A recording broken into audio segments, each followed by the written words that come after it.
This week is all about making great party food, and today is no exception. What's on the docket? Buffalo chicken sliders. And the best part, it's made in a slow cooker, so you can get everything prepped, throw it in the slow cooker, and enjoy the rest of your day. I have a pan here heating. I added a tablespoon of oil, and now I'm just gonna brown 2 pounds of 1.5-inch pieces of chicken. This is a combination of chicken breast and chicken thigh. They're not gonna cook all the way through here, but you wanna develop some flavor for your dish, so you're gonna do that by browning. If you wanted to, you could just throw all these ingredients in the slow cooker together, but I prefer to build a little bit of flavor in the beginning, and then I can leave it to do its work. It doesn't take that much time. Make sure you leave enough room around your chicken pieces that they'll brown and not steam, and have this over about a medium-high heat. So for ABP purposes, I'm gonna start prepping my vegetables. I need 1 large onion and 1 bell pepper. Both of these can be diced, and then you'll need 3 cloves of garlic too.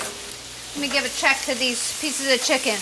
They're just nice and lightly golden, not too crazy. I mean, you can let them get as dark as you want, but they look good. And they're not sticking to the pan, which means they're browned enough. One way to know if your chicken is ready to turn is if it actually turns. If it sticks to the pan, it's not ready to turn because it hasn't formed a crust yet.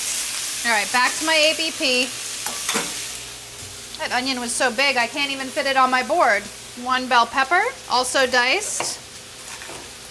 Don't forget to remove the sort of spongy rib when you're dicing up your bell pepper. It does have a kind of spongy texture, which isn't that great. It is really more of an aesthetic thing than anything, but not so appealing. Let's just put it that way. I think the chicken is ready to remove. I'm just gonna go ahead and add it back to the raw chicken bowl because everything's gonna cook later, and then just replace the pieces with uncooked chicken. And if you need to add a little bit more oil, go ahead and do that so it doesn't burn or stick. And in fact, some of these less browned pieces, I'm just gonna leave them in the pan because I don't want my pan burning, because I'm gonna saute my onions and peppers. And in my opinion, while I said lightly golden was fine, it can't hurt to have it be a little more golden. All right. We're getting there, peeps. You need 3 cloves of garlic.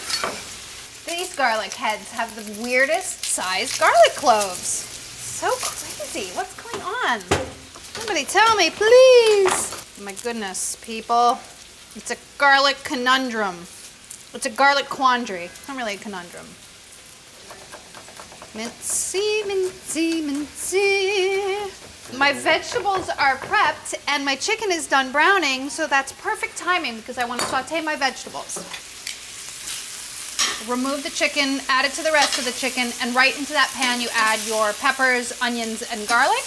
I adjusted the heat a little bit so that it didn't burn on the bottom. You can start off really high, but then after a while you're going to need to turn it down when your pan gets hot enough that it could start burning. Don't worry about the cross-contamination. Like I said before, it's all gonna go together into the slow cooker, and I'm just gonna put my vegetables right into the pan that the chicken browned in, because I want all that delicious flavor from the browning in the vegetables and in the ultimate dish. You're gonna deglaze with a little bit of water to make sure you get it all up off the bottom.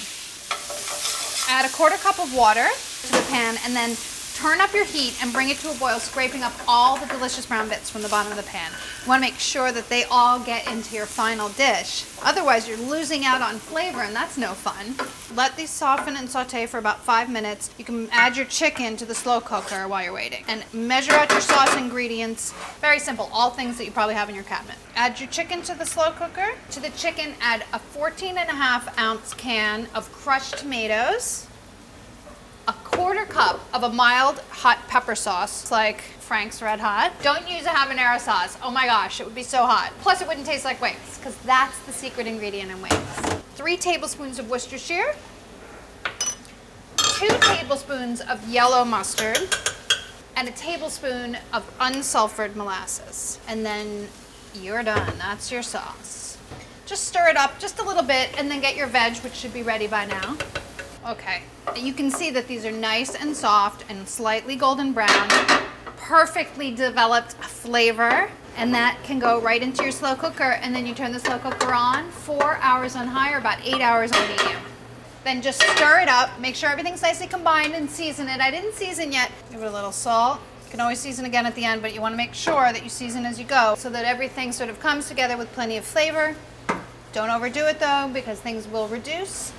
Cover it up. Turn it on 4 hours on high or about 8 hours on medium. Just a little bit of time in the beginning is gonna pay off in spades in the end. Just a little bit of time spent making the flavors great. 4 hours later, spectacular. I have Teflon hands, so don't worry about me touching this because I'm okay, but you should probably use hot pads. And then you just wanna mash it up. You can use a potato masher or forks to tear it apart because it is pulled chicken after all, is it not? I actually think I'm gonna use 2 forks.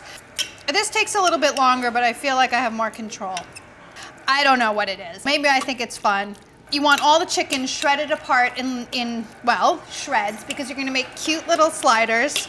You could definitely put these in tacos if you wanted to, or on a full-size hamburger bun, but sliders are definitely the way to go if you wanna have fun. I have these little cute little buns. Aren't they adorable? Spoon a little bit of your chicken mixture onto each one, and so cute. Cutest game day food ever, right? Adorable. Know that you have something spectacularly delicious that you barely did any work for. So spend a couple of minutes prepping in the morning. Put all your stuff into your slow cooker and then completely forget about it until you're so starving you think, I want something to eat. And what do you know? You're gonna have buffalo chicken sliders ready to eat, and you won't have missed 1 minute of the game or the halftime show or all those fantastic commercials. Yeah, it's all about the commercials.